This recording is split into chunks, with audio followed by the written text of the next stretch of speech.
कलम खुदा में से आज हम पौलुस रसूल के खतूत में से जो कुरिन्थियों की कलीसिया को लिखा गया पहला खत है और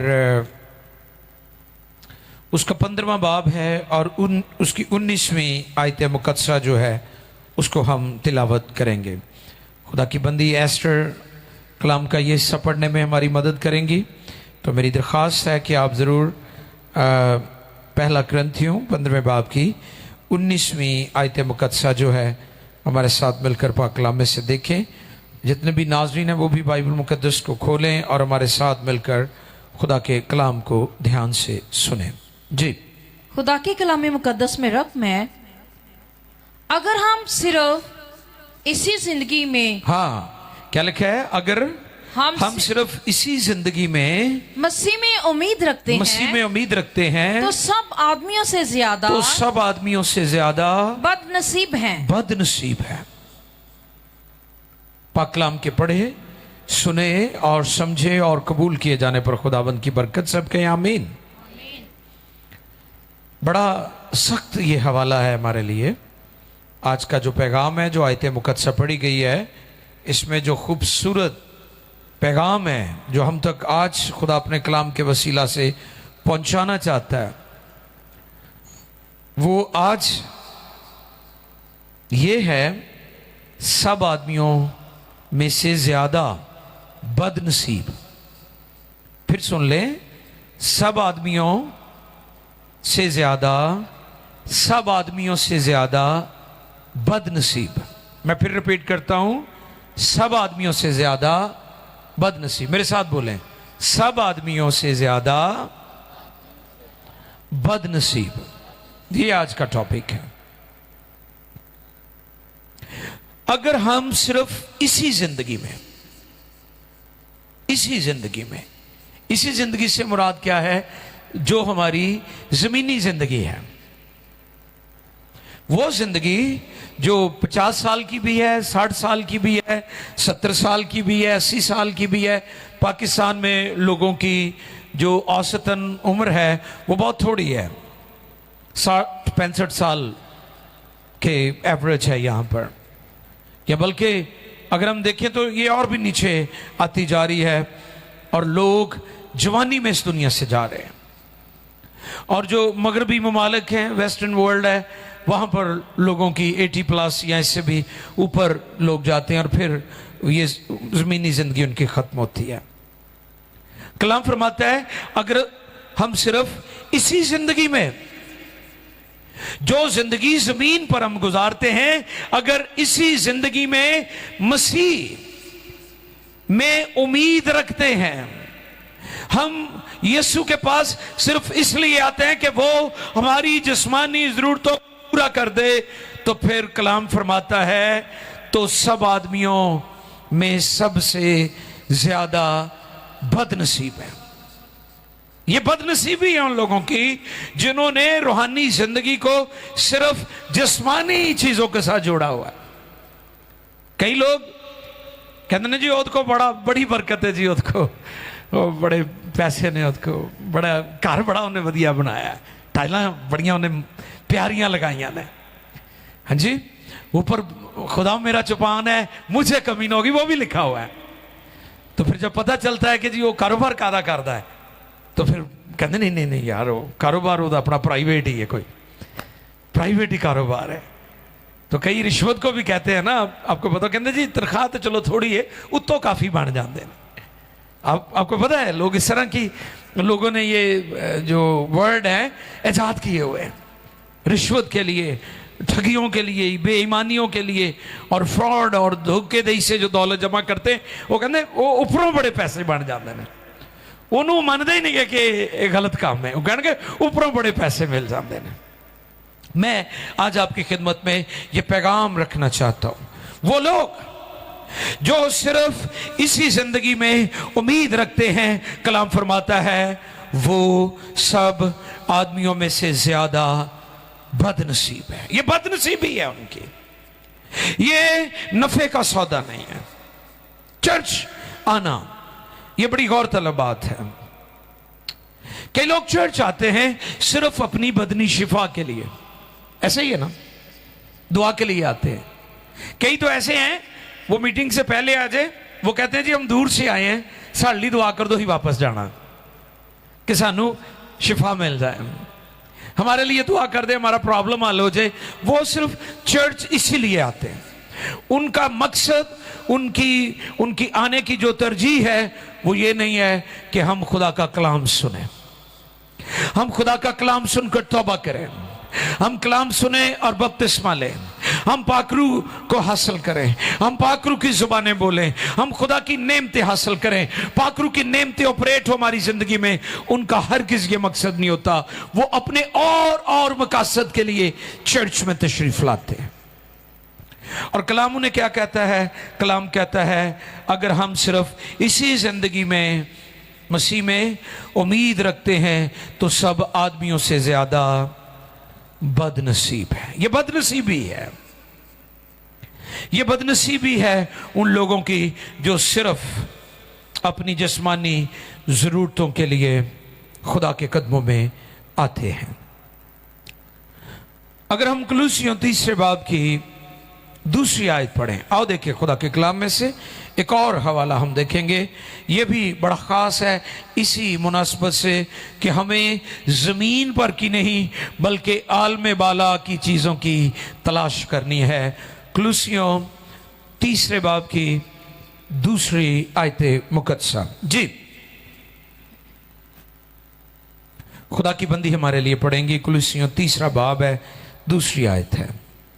आलमे बाला की चीजों के ख्याल में रहो, आलमे बाला की चीजों के ख्याल में रहो, ना कि जमीन पर ना के जमीन पर की चीजों के।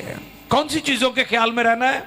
आलमे बाला। यानी ये नहीं कि आप चर्च में आए और आपके ख्यालात जो हैं वो सिर्फ जिस्मानी चीजों के लिए हैं। कलाम खुदा फरमाता है कि हमारा बाप हमारे मांगने से पहले ही जानता है, उसे पता है। अगरचे पाक कलाम में लिखा है मांगो तो तुमको दिया जाएगा, ढूंढो तो पाओगे, खटखटाओ तो वो तुम्हारे लिए। ये रिलेशन की बात हो रही है कि हमने अपने बाप से बात करनी है, गुफ्तगू करनी है, उसके कदमों में वक्त गुजारना है। दर हकीकत वो हमारी जरूरतों को पहले ही जानता है। इस बात को अंडरस्टैंड करने की जरूरत है। पौलुस रसूल हमें नेक्स्ट लेवल पर लेकर जाना चाहते हैं कि हमारी तरजीह जो है जमीनी जिस्मानी चीजें नहीं होनी चाहिए। हमने खुदा बाप और उसके बेटे और पाकरू की मर्जी और रहनुमाई में चलना है। और कलाम फरमाता है पहले ढूंढो तुम उसकी, तो बाकी जो चीजें हैं वो तुम्हें खुद ब खुद मिल जाएंगी। हमने रासबाजी की तलाश करनी है।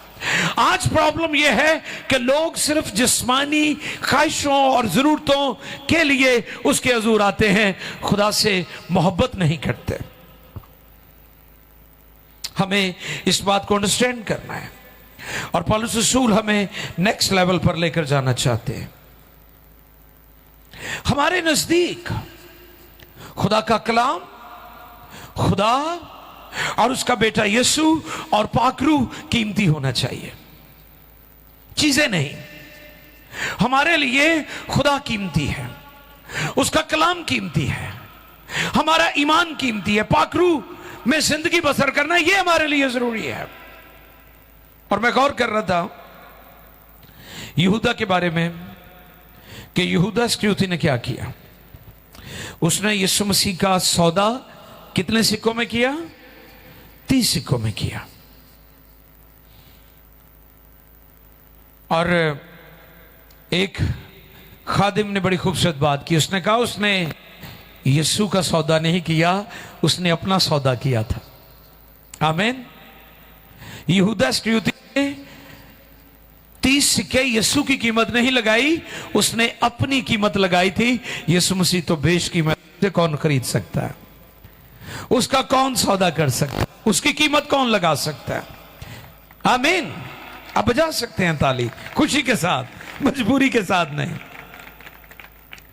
यीशु मसीह तो बेशकीमत है। यीशु मसीह का मोल, उसका सौदा कौन कर सकता है? वो तो खुदा का कलीमा है, खुदा का कलाम है। और पाक कलाम यूहन्ना की इंजील फरमाती है कि वो तो क्रिएटर है।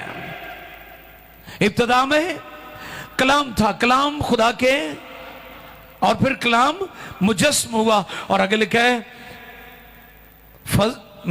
आगे लिखा है कि सब चीजें उसी के वसीला से पैदा हुई, सब चीजें उसी के वसीला से पैदा हुई। यानी कलाम, कलिमा क्रिएटर है, तख्लीककार है। तख्लीक कलाम की कुदरत से हुई है। तो यूनिवर्स जो है, कायनात जो है, उस कलाम की है। यीशु मसीह हमारे लिए बेशकीमत है, अनमोल मोती है, और कोई शख्स उसकी कीमत नहीं लगा सकता। यहूदा ने अपनी कीमत लगाई थी, उसने अपना सौदा किया था। आज भी बेशुमार लोग अपने ईमान को बेच रहे हैं, सौदा कर रहे हैं। दाऊद कहते हैं, मैं खुश होया जो मैनू कि आओ यहोवा दे। कईयां दा आनू दिल नहीं करता, उन्होंने धक्के ना लैके आते हैं कई। वो कहते ये आ नहीं रहा, इन्हों मैं क्या चल आ जा यार, तेरी मेहरबानी। इसकी क्या वजह है? इसकी वजह यह है कि खुदा उनके नजदीक कीमती एवं ही है, भाई ठीक है, जो चले गए तो चले गए, नहीं गए तो ना गए। जो लोग मजबूर होकर खुदा के घर में आते हैं, मजबूरी के साथ परस्तिश और इबादत करते हैं, बार बार कहने से उन्हें खुदा के घर में लाया जाता है, उनके लिए ये मेरा पैगाम है कि अगर आप ये समझेंगे कि खुदा मेरे लिए कीमती है, उसका कलाम कीमती है, उसका बेटा कीमती है, रुल कुछ मेरे लिए कीमती है, खुदा के घर में जाना जरूरी है, तो फिर आप भी दाऊद की तरह कहेंगे, मैं खुश होया जो मैनू आखन लगे आओ यहोवा दे। क्योंकि आप फिर समझते हैं कि खुदा मेरी दौलत है। चर्च, कलीसिया को आज अंडरस्टैंड करने की जरूरत है, कलीसिया को समझने की जरूरत है। बड़े अफसोस के साथ ये बात बार करता हूं, अक्सर कहता हूं कि चर्च को कमर्शलाइज कर दिया गया है। चर्च ऐसी जगह अब नहीं। आप मोस्टली सर्विसेज को देखें, उसको जैसे लग रहा है जैसे कमर्शियल हो चुका है चर्च।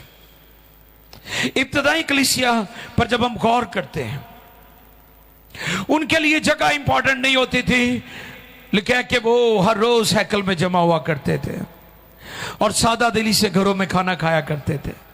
उनकी सब चीजें मुश्तरका थी, वो फेलोशिप रखते थे, और कलाम में लिखा है जमा होने से बास ना हो। जब खुदा हमारी दौलत होगी, जब खुदा हमारे लिए कीमती होगा, तो फिर हम खुशी और शादमानी के साथ उसकी परस्तिश और इबादत करेंगे। और फिर आज बड़ा जरूरी है कि ये बात सिखाई जाए, क्योंकि खिदमत में भी आज लोगों को देखा गया है कि वो टाइटल पर बड़ा जोर देते हैं। अभी खिदमत नहीं है उनके पास, वो कहते नहीं टाइटल होना चाहिए, खिदमत बाद में भी कर लेंगे। ठीक है, कई लोगों को पकड़कर उन्हें मखसूस कर दिया जाता है कि चलो जी तुसी उन खुदा दी खिदमत करो, कोई नहीं खिदमत भी आपे मिल जाएगी। लेकिन मैं समझता हूं कि खुदा पहले खिदमत देता है, फिर उसके बाद टाइटल होना चाहिए। कई लोग पहले टाइटल ले लेते हैं, खिदमत बाद में करते हैं। लेकिन हमें याद रखना है कि खिदमत इंपॉर्टेंट है, टाइटल इतना जरूरी नहीं है। और फिर कलीसिया जो है वो दुआ करने वाली होनी चाहिए। आज कलीसिया ज्यादा दुआ करवाने वाली है। इब्तदाई कलीसिया जो थी वो दुआ करने वाली कलीसिया, लेकिन उनके पास रूह की मामूरी ज्यादा थे। आज की इस दौर की, इस जमाने की कलीसिया के पास वसाइल ज्यादा हैं, लेकिन मामूरी इनकी कम हो गई है। ये गौरतलब है। आपको पता है जब रसूल हैकल में जा रहे थे तो वहां पर एक शख्स मिला जो मफलूज था, ठीक है, और उसने रसूलों से चाहा कि वो उसकी हेल्प करें। तो कलाम फरमाता है, उन्होंने कहा सोना चांदी तो हमारे पास नहीं है, लेकिन हां हम ये कहते हैं कि तू यीशु के नाम से उठ और चल फिर। ये गौरतलब बात है। पहली सदी की कलीसिया और ईमानदारों के पास सोना चांदी नहीं था, मालो दौलत थोड़ा था, लेकिन उनके पास रूहानी दौलत बहुत ज्यादा थी। उनकी मिनिस्ट्री में बीमार भी शिफा पाते थे। और जब इस पैगाम को मैं देख रहा था, मैं गौर कर रहा था कि पतरस और पौलुस रसूल को सबसे ज्यादा अमीर होना चाहिए था। क्यों ज्यादा अमीर होना चाहिए था? क्योंकि उनके साय से और पटके से लोग शिफा पाते थे। हालेलुया। गौर करें इस बात पर। उनको सबसे ज्यादा दौलतमंद होना चाहिए था, क्योंकि उनकी मिनिस्ट्री बड़ी स्ट्रांग थी। और कलाम फरमाता है कि पतरस जब गुजरता था तो लोग अपने मरीजों को चारपाइयों पर लाकर रख देते थे कि पतरस रसूल का साया पड़ेगा और ये मरीज उठ बैठेगा। आप अनॉइंटिंग पर गौर करें, आप मिनिस्ट्री पर गौर करें। और पौलुस रसूल के पटके से, उसकी चादर से बीमार शिफा पाते थे। जहां वो खुद नहीं जाते थे, अपना पटका दे देते थे, जाओ उसके ऊपर डाल दो, मरीज ठीक हो जाएगा। उन्हें बहुत ज्यादा दौलतमंद होना चाहिए था, क्योंकि आज भी तो यही हो रहा है ना कि लोग अपनी रूहानी अथॉरिटी को जिस्मानी जरूरतों के लिए इस्तेमाल कर रहे हैं। वो खादिम जो दुआ के इव्ज पैसे लेते हैं, मैं उनकी बात कर रहा हूं। वो लोग जो दुआ की फीस लेते हैं, जो लोगों से तलब करते हैं, लोगों को मोटिवेट किया जाता है। कलाम की तालीम है, तुमने मुफ्त पाया और मुफ्त देना। अगर आप किसी शख्स से जिसके लिए आप दुआ कर रहे हैं या बदरूहें निकाल रहे हैं, अगर आप उससे पैसे ले लेंगे तो वो यीशु मसीह पर ईमान कभी नहीं लाएगा, क्योंकि वो ये कहेगा कि मैंने दुआ की फी दी है, मैंने फीस देकर ये दुआ करवाई है। पतरस और पौलुस को सबसे ज्यादा अमीर होना चाहिए था, क्योंकि उनके साय से और उनके कपड़ों और पटके से बीमार शिफा पाते थे। और आपको पता है, खुदावंद यीशु को भी इब्लीस जब आजमा रहा था तो उसने क्या कहा था? फरमा, ये पत्थर, यानी तू अपने इख्तियार को इस्तेमाल कर और अपने पेट की जरूरत को पूरा कर। आप यूं कह ले, इब्लीस इस बात के लिए यीशु मसीह को आजमा रहा है कि यीशु अपने रूहानी इख्तियार को बदनी जरूरत के लिए इस्तेमाल करें। आज ये सीखने वाली बात है कलीसिया के लिए, ईमानदारों के लिए, खास तौर पर वो लोग जो हीलिंग मिनिस्ट्री पर काम कर रहे हैं। कई दफा देखा गया है कि लोग हजारों रुपया उनके पास इसलिए लेकर जाते हैं कि ये मेरे लिए तसल्ली से दुआ करेगा, क्योंकि मैं पैसे लेकर जा रहा हूं। रसूल बहुत दौलतमंद हो सकते थे। पतरस रसूल जिसके साए से लोग शिफा पाते थे, पौलुस रसूल जिसके कपड़े पटके से लोगों को शिफा मिलती थी। और यह कितनी जबरदस्त मिनिस्ट्री है। और आज के खादमों के लिए यह चैलेंज भी है कि उनको इस बात पर गौर करना होगा कि पहली सदी की कलीसिया के पास वसाइल कम थे, लेकिन इनॉइंटिंग बहुत ज्यादा थे। और आज के ईमानदारों और चर्च के पास वसाइल ज्यादा आगे हैं, इनॉइंटिंग कम हो गई है, इसलिए रूहें कम बचाई जा रही हैं। और यह बात मैं अक्सर सिखाता हूं कि पतरस ने मुनादी की, एक उसके वांस ने 3000 लोगों को बचा लिया। एक पैगाम, एक शख्स ने मुनादी की, 3000 बच गए। आज 3000 मुनादी कर रहे हैं, एक रूह नहीं बच रही, क्योंकि वो आलिम बामल थे। वो जो प्रीच करते थे वो उन किरदार के साथ जुड़ा हुआ था, उनके कैरेक्टर के साथ जुड़ा हुआ था। और फिर मैं ये बात आपकी खिदमत में रखना चाहता हूं कि रसूलों के साए से, उनके पटके से बीमार शिफा पाते थे, लेकिन उन्होंने अपने रूहानी इख्तियार को जिस्मानी ज़रूरतों के लिए इस्तेमाल। आज ही मैं बात कर रहा था प्रोफेसर साहब के साथ, मैं और एस्टर, वो हमारे घर खाने पर थे, कि 2 तरह के खादमीन हैं। नंबर 1, वो जो बाइबल के लिए खुद खर्च हो गए हैं। पहली किस्म उन खुदाम की है जिन्होंने अपनी सेहत, अपनी औलाद, अपने खानदान, अपना वक्त, अपनी एज नहीं देखी, अपनी सेहत नहीं देखी, हालात नहीं देखे, मौसम नहीं देखे, और उन्होंने अपना आप बाइबल के प्रचार और बाइबल के इश्तहार के लिए खर्च कर दिया। और दूसरी किस्म उन खुदाम और ईमानदारों की है जो खुद तो खर्च नहीं हुए लेकिन बाइबल को अपने लिए खर्च कर रहे हैं, बाइबल को सामने रखकर अपनी जरूरतों का डंडोरा पीट रहे हैं। आइए गौर करें कि रसूलों के साए और पटके से लोग शिफा पाते थे, लेकिन उन्होंने अपनी स्पिरिचुअल अथॉरिटी को अपनी बदनी जरूरतों के लिए इस्तेमाल नहीं किया, क्योंकि वो जानते थे कि जिस खुदा ने मैंने निजात दी है रोटी कपड़ा मकान भी देगा।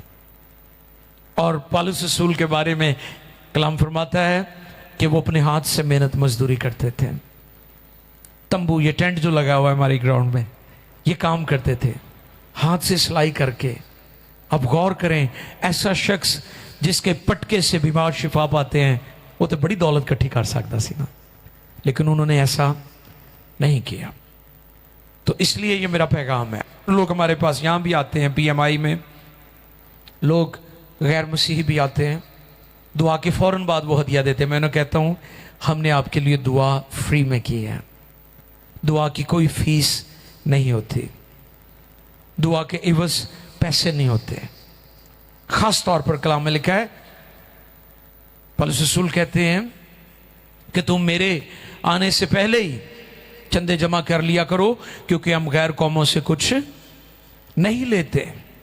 गैर कौमों से कुछ, ये पाकलाम की तालीम है, क्योंकि अगर आप गैर कौमों से शिफा के पैसे लेंगे वो यीशु को कभी कबूल नहीं करेंगे, क्योंकि वो कहेंगे हमने तो फीस देकर दुआ करवाई है। जैसे डॉक्टर को फीस दी जाती है, आपको पता ही है, डॉक्टर ਨੂੰ ਤੇ ਹੁੰਦਾ ਨਾ ਵੀ ਇਹ ਠੀਕ ਹੋਵੇ ਤੇ ਭਾਵੇਂ ਨਾ ਹੋਵੇ, ਮੈਨੂੰ ਤਾਂ ਫੀਸ ਮਿਲੇ।